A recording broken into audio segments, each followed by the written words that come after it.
Hello auditors, welcome to Open Zeppelin's Ethernaut Gatekeeper 2 challenge. I'm going to show you guys how to solve this challenge using Brownie Python. Over here we have this contract and you can see that it's actually quite similar with Gatekeeper 1. And in order to solve Gatekeeper 2, you have to do the same thing as the previous challenge. You have to become the entrant.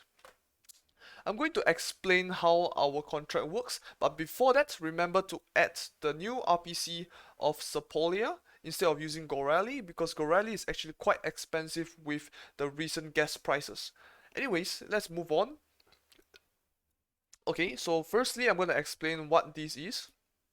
So basically, this is the same as Gatekeeper 1 and so as the telephone challenge. So basically, the one who is calling, which is transaction origin, is our EOA, so it's our wallet, and our message.sender must be our smart contract. Why? It's because it's stated here, obviously. So in order to solve this simple modifier, you just have to use a smart contract to call the particular function of enter. Now, let's move on. So we now have gate2. So this simple modifier is actually just checking whether the person who called it, is it a smart contract or is it an EOA. So this is I would say a low level operation. So let me explain what this does. So in this particular contract, the gate2 modifier checks whether the contract calling the enter function has code or not using the xcode size caller function. So this is an assembly instruction, so it requires the code size to be 0.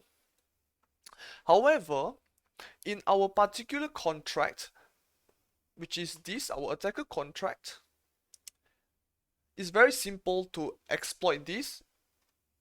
So basically, in this particular contract, the enter function is called within the constructor.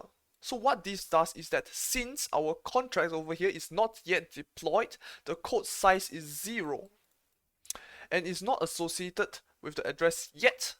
Thus, when you call the enter function, is actually the caller in the constructor of the gate2 contract, which has 0 code size, and thus you are able to successfully pass the modifier. So this technique is actually known as the constructor attack or deployment timed attack. So usually it's best not to use opcodes in our contract unless necessary. So this is a very dangerous operation. Let's move on back to modifier 3. So great news, this is actually even simpler than this particular gate2. So what you do is actually just perform this particular operation. So what this means is that it is an XOR operation. So it's an exclusive OR operation. You can see that this, let's just call it A, XOR B equals to C. So over here, let's move on to this particular explanation. So what this does is that when 0 XOR 0 is equal to 0, and when you XOR 0 1 or 1 0, it will remain 1. However, when you XOR 1 1, it becomes 0. So I'm going to teach you guys how to solve it. It's actually very simple, and let's just bring the example here. So since our A, which is this, XOR B equals to C, so in order to solve this particular challenge, we just need to do the opposite. So what we do is, instead of XORing the gate key, which is what we want, B is what we want, we XOR this. You can see that over here, instead we just reverse this and this to get the gate key, which is what we want, and then we pass the gate key as byte 8 over here as required into our contract, and this is how we solve the challenge. Now let's run the codes.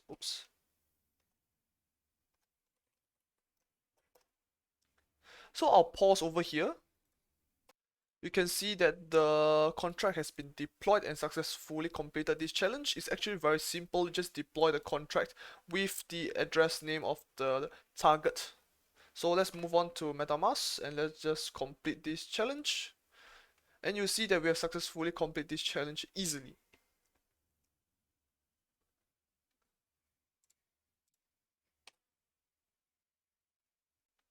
Let's just wait for a while.